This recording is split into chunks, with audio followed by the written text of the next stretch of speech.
बाप और बेटी की दिल छू जाने वाली प्रेम कहानी। पत्नी अपने पति से कहती है, पत्नी, पता नहीं क्या हो गया है हमारी पायल को। कल रात को खाना भी नहीं खाया और रो भी रही थी। अभी सुबह जगाने गई तो फिर से रो रही थी। वजह पूछी तो बस इतना कही कि प्लीज़ माँ, मुझे अकेला छोड़ दो। मुझे लगता है कि शायद उसे किसी ने प्यार में धोखा दिया है। डर लगता है कहीं वह खुद को नुकसान न पहुंचाए। पति थोड़ी खामोशी के बाद कहता है, ठीक है, मैं देखता हूँ। इतना कहकर वह अपनी बेटी के कमरे में जाते हैं। पिता, पायल, कैसी हो बेटा? बेटी, प्लीज पापा, मुझे कुछ दिनों के लिए अकेला छोड़ दीजिए। पिता, ठीक है बेटा, मगर एक शर्त है। बेटी, बोलिए। पिता, मैं तुम्हें एक बकवास कहानी सुनाना चाहता हूँ। तुम सुन लो, फिर हम तुम्हें डिस्टर्ब नहीं करेंगे। ओके। बेटी, ठीक है, सुनाइए।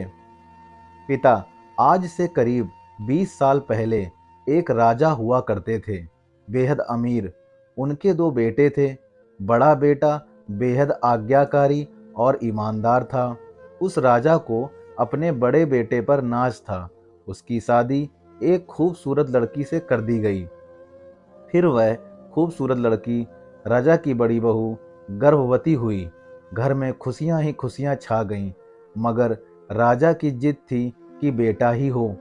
फिर राजा ने अपने बहू के गर्भ का चेकअप करवाया तो पता चला कि गर्भ में लड़की है। राजा ने बेटे को हुक्म दिया कि लड़की को गिरा दिया जाए। आखिर बड़ा बेटा आज्ञाकारी था, ना तो करेगा नहीं, मगर पता नहीं उस पागल बेवकूफ़ को क्या सूझा कि 2 दिन बाद अपना राजपाट, धन दौलत, शानो शौकत सब कुछ छोड़ के अपनी गर्भवती पत्नी को लेकर महल से गायब हो गया। सच कहूं तो वह बड़ा बेवकूफ और पागल था। लोग बेटियों को बोझ समझकर गर्भ में नष्ट कर देते हैं, और एक वह बेवकूफ पागल एक बेटी के लिए तमाम सुख सुविधाओं को ठोकर मार दिया।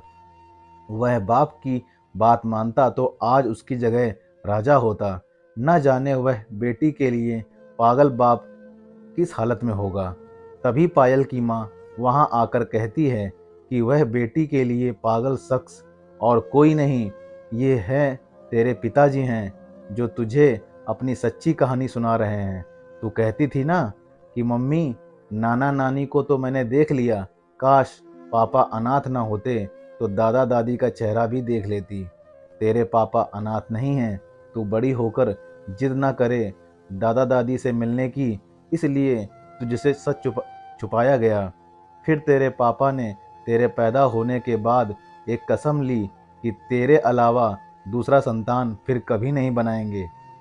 अखबार में इश्तहार देकर तेरे दादा दादी ने बेटी को लेकर ही वापस आने को कहा।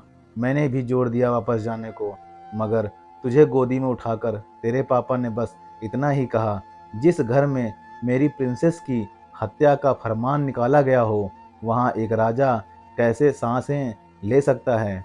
अब नज़ारा अलग था।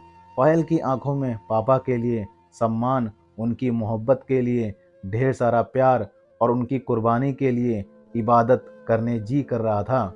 आंसू थमने का नाम नहीं ले रहे थे, मगर सब कुछ अब सिर्फ पापा के लिए था। पापा ने बस आखिरी शब्द इतना ही कहा अपनी बेटी को, मैं नहीं जानता बेटा कि दुनिया तेरे बारे में क्या सोचती है, मगर तू मेरे लिए बेहद अनमोल है। भले मैं आज कहीं का राजा नहीं रहा, मगर तू कल भी और आज भी और सदा ही मेरी प्रिंसेस ही रहेगी। बेटी ने दौड़कर अपने पापा को गले लगाकर रोते हुए कहा, आप असली राजा हो और मैं आपकी प्रिंसेस।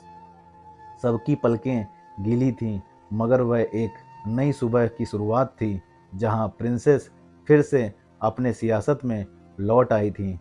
दोस्तों, बेटियां माता पिता की जान होती हैं, उनकी आन बान और शान होती हैं।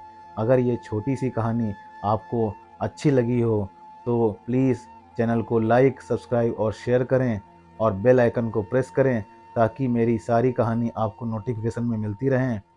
मिलते हैं अगली ऐसी सच्ची कहानी में। तब तक के लिए धन्यवाद दोस्तों। नमस्कार, खुश रहिए, आनंद से रहिए।